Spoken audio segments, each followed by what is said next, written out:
And at some point, I'm just gonna get tired of saying it, but Gator boys stay hot.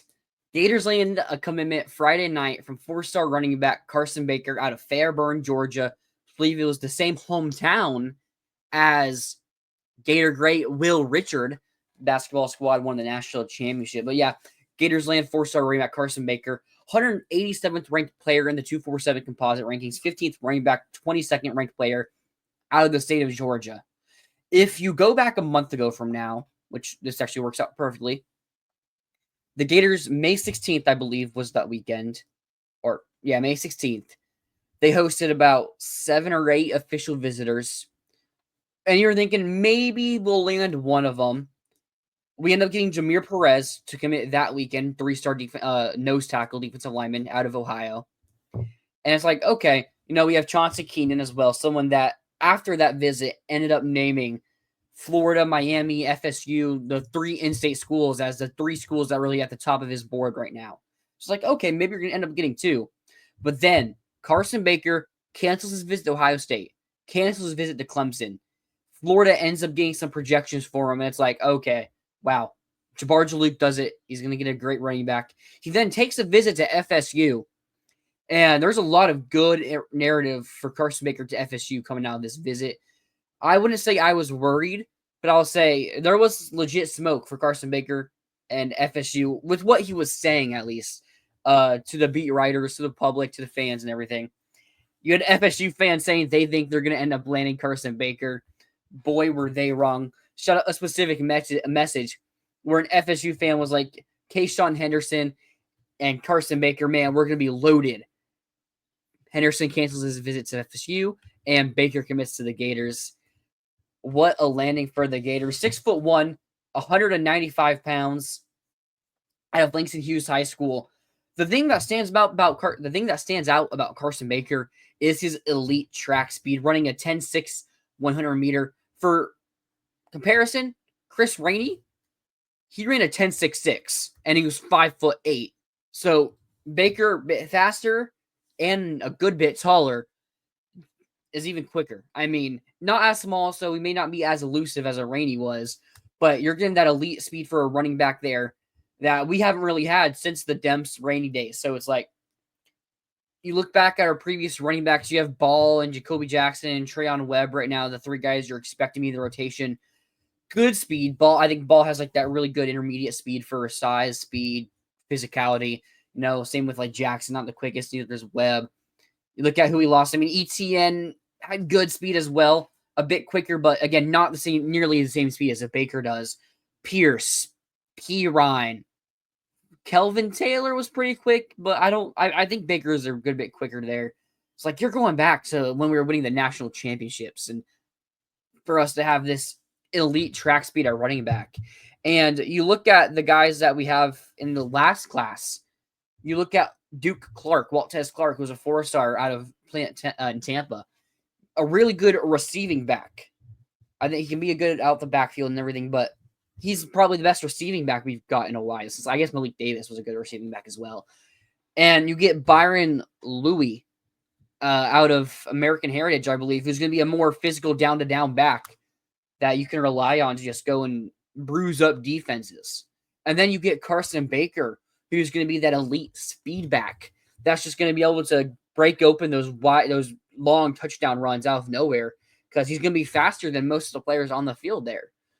So this is a very vital commitment for the Gators here because you're just getting more and more speed. He has that same speed as Adam Mizell does at receiver, who some people say is the fastest player on this team. And you're getting that a running back. He has that physicality too. You watch his tape. He's breaking tackles. He's not just really quick and, he's going down the first tackle. Like, he's breaking people off and still taking those long touchdown runs to the house because of that speed. So this is a really big gift for the Gators. You get him over South Carolina, Ohio State, Clemson. I said he canceled his Ohio State and Clemson visits. Ohio State was still in it for him in South Carolina. He's supposed to visit South Carolina next weekend, but I'm pretty confident that that's going to end up being canceled if it's not already been confirmed. So you're looking really, really good here with Carsyn Baker. Ever since that visit on Twitter, it just felt like he was a commit already. Everything he was saying, it was recruiting other players to come to UF with him.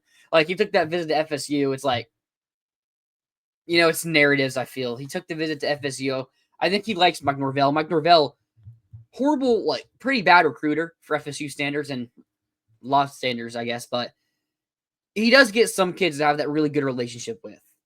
Like, he's still gotten some 5-star talents and some high 4-star level talents to come to FSU. So he has a personality that players do like, has an offensive mind, but it's still just a pretty bad recruiter there. Another good thing about Carsyn Baker coming to UF, in Fairburn, they run a very similar pro-style offense to what Billy Napier runs. So he's going to be acclimated to the offensive style, the run scheme that Billy's going to allow him to run, opening holes and breaking through those, just blowing past the linebackers and hopefully making moves on the defensive back or two that can help you get more big touchdowns. I mean, we've gotten a bunch of long touchdown runs from ETN and Jaden Ball. I think you're talking about maybe another 1 or 2 more with Carsyn Baker because of that elite speed he's going to help you provide. You look at the running back room now, you're going to have Jaden Ball for another year after this season, assuming he's not in the portal. I believe Jacoby Jackson. I'm not sure if he has another year because of the new JUCO rule, or if this year is that JUCO rule. But you could also be getting him. Man, I mean, I think Jackson's gone after this year. Then you still have Trayon Webb going into his third season now, I believe, here. Former 4-star running back, who's also really good behind the scenes. He was a big reason of Carsyn Baker committing to Florida. He hosted him. He's been hosting like all of our running back recruits. I mean, Webb, very personality. I think Webb has a really bright future as a coach and recruiter, I guess. I mean, I don't want to say Webb isn't a great running back because he looked pretty good before his injury last year, looked pretty solid. So he's a good running back as well. But I think there's a clear future for Trayon Webb as a head coach or as a coach. You got Katie Daniels, someone that the staff and people I know were really high about coming out of high school. And then you have your 3 freshmen, Byron Louie, Waltez Clark, Duke Clark, and Chad Gasper, who I believe is a preferred walk-on, but was still like in the 500s. So someone that probably could have gone to other Power 4 opportunities as a full-on scholarship. It shows the relationships that this staff is able to develop with these players they bring in. But that being said, great recruitment. Gators skyrocketing up rankings, other commitments that happen. And yeah, I mean, if you liked the video, make sure you give it a like. Thanks for watching. Subscribe to the channel. Leave a comment on what you think of this commitment and future commitments and past commitments if you have any thoughts on those as well. But thanks for watching. We'll see you next time. And as always, go Gators.